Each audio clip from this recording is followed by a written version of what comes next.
কিশোরগঞ্জ শিল্পভিত্তিক নয়, একটি কৃষিভিত্তিক জেলা। তাই কৃষিকে কেন্দ্র করেই উন্নয়নের পরিকল্পনা নিতে হবে বলে মন্তব্য করেছেন জামায়াতের আমির ডাক্তার শফিকুর রহমান।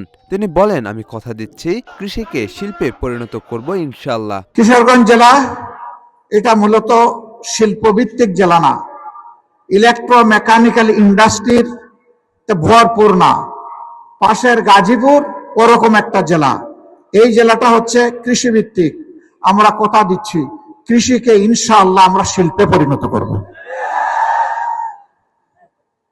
বলবেন এত টাকা কোথায় পাবেন? ওই যে আমাদের দেশ থেকে 28 লক্ষ কোটি টাকা চুরি করে বিদেশে পালিয়ে গেছে, ওদের পেটের ভিতরে হাত ঢুকে সেই টাকা বের করে আনবো ইনশাআল্লাহ।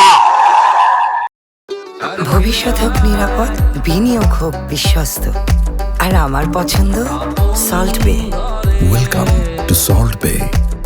3 ফেব্রুয়ারি দুপুরে কটিয়াদি সরকারি কলেজ মাঠে জামাত ইসলামীর নির্বাচনী জনসভায় প্রধান অতিথির বক্তব্যে তিনি এসব কথা বলেন। তিনি বলেন, অনেকে জানতে চান এত টাকা কোথা থেকে আসবে। জবাবে তিনি বলেন, দেশ থেকে যে বিপুল টাকা পাচার হয়েছে তা ফিরিয়ে আনতে পারলে উন্নয়ন করা সম্ভব। তিনি আরো বলেন, এখন আর কোনো দুর্বৃত্ত জোর করে কারো ভোট নষ্ট করতে পারবে না। কেউ ঝামেলা করতে এলে তাকে ছাড় দেওয়া হবে না।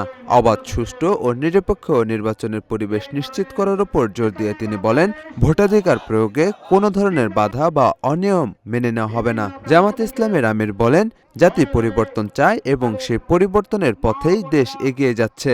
জামায়াত ইসলামী সরকার গঠন করতে পারলে পিছিয়ে পড়া অঞ্চলগুলোকে সর্বোচ্চ অগ্রাধিকার দেওয়া হবে বলেও জানান তিনি। তিনি এও বলেন, আমরা জামাতের সরকার চাই না, আমরা 18 কোটি মানুষের সরকার চাই।